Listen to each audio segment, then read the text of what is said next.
Di sini si kusta datang pada Yesus dengan penghormatan yang tinggi. Apakah setiap kali saudara datang pada Tuhan dengan penghormatan yang tinggi?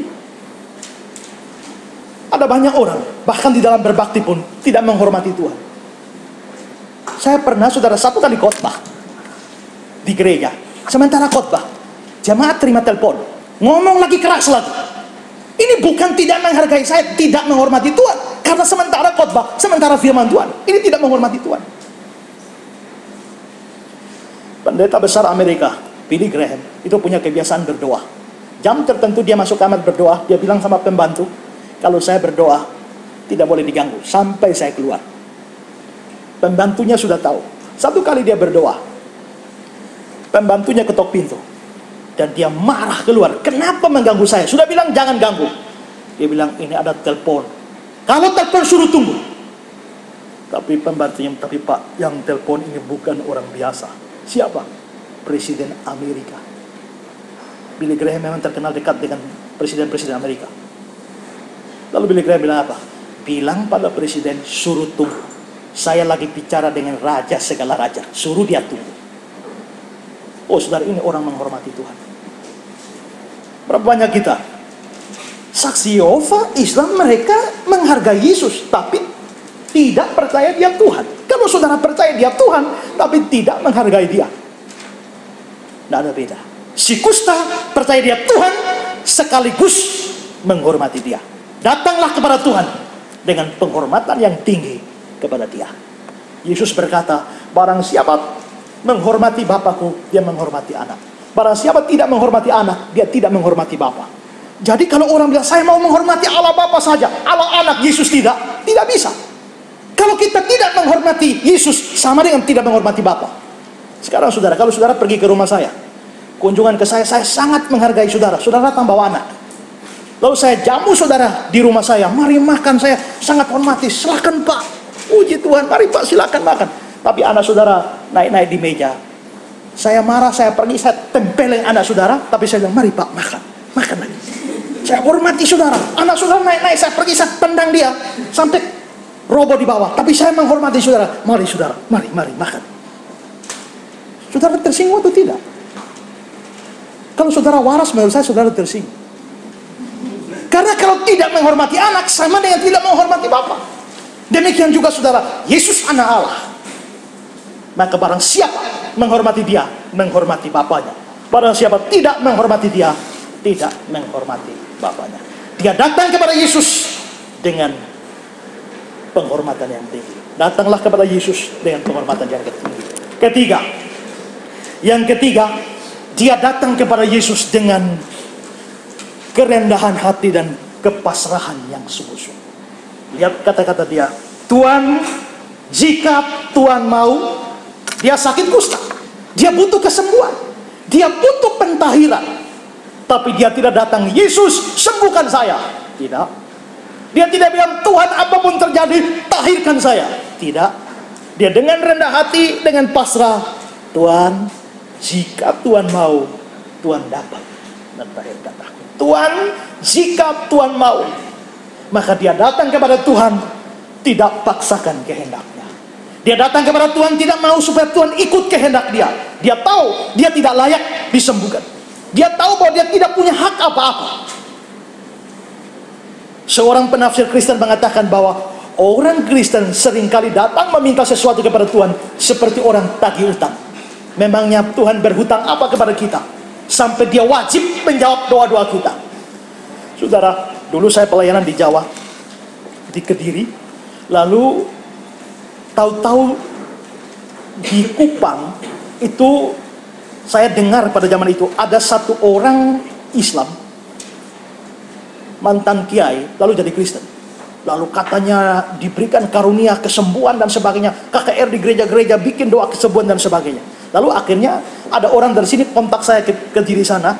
Ada mantan kiai jadi Kristen punya karunia kesembuhan. Dia mau berkunjung pelayanan ke Jawa, bisa fasilitasi dia?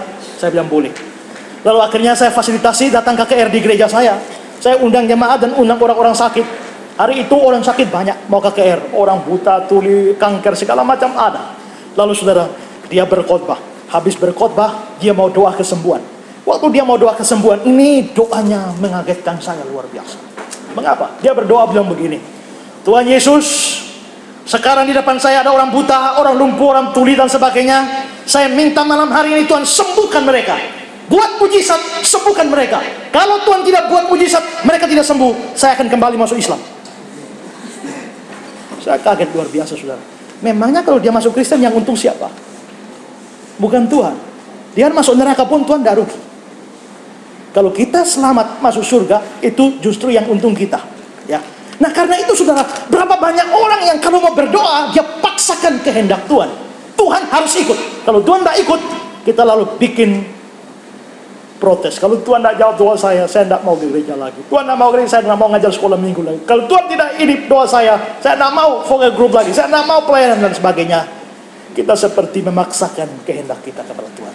Doa itu bukan membuat ini kalau Tuhan di sini, kita di sini, kita di sini. Doa itu bukan geser Tuhan supaya cocok dengan kita. Doa itu adalah kita yang bergeser supaya cocok dengan Tuhan. Tuhan di sini, tidak bisa berubah. Kita di sini. Jangan suruh Tuhan yang ke sini. Nah, kita yang ke sini.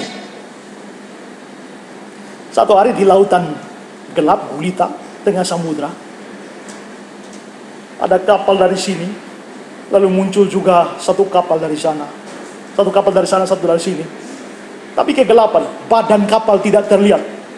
Yang terlihat cuma lampu. Tapi saudara, lampu yang dari sana bergerak-bergerak mendekat ke lampu sini. Ini bisa tabrakan. Kalau tabrakan bahaya. Maka yang sana langsung angkat radio, kontak yang sini. Kamu segera. Ini sudah mendekat. Kita sudah mendekat. Kamu tolong segera sekian mil ke kiri. Yang sini balas, enggak. Kamu yang sekian mil ke kanan. Makin dekat, makin dekat. Yang sana bilang, saya tidak main-main, segera ke kiri. Yang ini bilang, saya juga tidak main-main, segera ke kanan. Lalu yang sana jadi marah. Ini makin dekat sedikit lagi tabrakan. Hei, dengar tidak?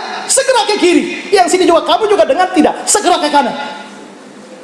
Marahlah ini saja bilang, peringatan terakhir ke kiri. Ini juga bilang, peringatan terakhir. Yang sana sudah habis kesabaran dan dia bilang, kau tahu ini apa? Ini kapal perang. Segera menyingkir. Lalu ini juga jawab, lu tahu ini apa? Ini bukan kapal, ini mercusuar. Segera menyingkir. Rupanya itu bukan kapal, karena gelap tidak kelihatan. Tahu-tahu mercusuar. Nah sekarang saudara, mau selamat, kapal yang geser atau mercusuar yang geser? Tidak bisa. Bukan mercusuar yang menyesuaikan dengan kapal, kapal yang mesti sesuaikan mercusuar. Kehendak Tuhan seperti mercusuar, tidak bisa bergerak, tidak bisa berubah. Kalau mau aman, kehendak kita yang dicocokkan dengan kehendak Dia. Kehendak Tuhan laksanakan, ku tanah liat kau pengguna. Jadikan aku sesukamu, aku menunggu di kakimu. Tuhan, jika Tuhan mau. Kalau saudara berdoa, datanglah kepada Tuhan. Jangan paksa kehendak. Tapi Tuhan, kalau Tuhan mau, biarlah naik pangkat. Kalau Tuhan mau, biarlah saya bisa pindah. Kalau Tuhan mau, biarlah dia berjodoh dengan saya. Kalau Tuhan mau, biarlah saya sembuh. Kalau Tuhan mau, biarlah saya dapat promosi.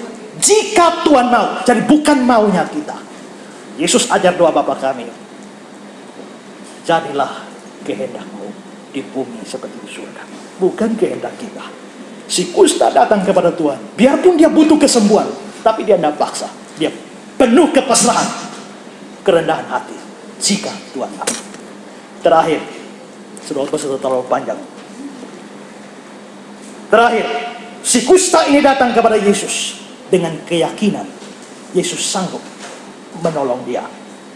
Ayat kedua juga, Tuhan, jika Tuhan mau, Tuhan dapat mentahirkan aku. Tuhan dapat mentahirkan aku. Tuhan sanggup mentahirkan aku. Tuhan bisa mentahirkan aku. Di dalam salah satu terjemahan bahasa Inggris, you have power to make me clean. Engkau punya kuasa mentahirkan aku. Berarti dia datang, dia tidak datang dengan keraguan. Dia datang dengan keyakinan bahwa Yesus sanggup. Dia sanggup, Yesus sanggup. Tidak ada perkara yang sukar bagi dia. Saya pernah berkhotbah, saya bilang, Yesus ini atau Allah kita yang kita sembah ini melampaui semua hukum yang ada di dunia. Dia melampaui hukum fisika. Saudara, menurut hukum fisika, kalau dua benda yang dengan berat jenis lebih berat, dia pasti ada di bawah. Tapi lebih ringan, lebih kecil, dia di atas. Saudara perhatikan, kalau saudara tuangkan minyak di air, minyaknya di atas air, bukan air di atas minyak. Kenapa? Minyak berat jenisnya lebih ringan, lebih kecil. Tapi kalau buang batu ke dalam air, batunya di bawah, air di atas. Kenapa? Berat jenisnya batu itu lebih berat dari ini. Kalau buang saudara ke air, saudara di bawah. Kenapa? Berat jenisnya lebih. Apalagi saya, berat jenisnya lebih. Pasti di bawah. Itu hukum fisika seperti itu. Tapi anehnya saudara, Yesus bisa jalan di atas air. Kalau Yesus bisa jalan di atas air, kalau seorang ahli fisika menilai ini, apa yang dia lihat? Yesus buat mujizat. Kenapa? Sampai dia bisa merubah berat jenisnya lebih ringan dari air.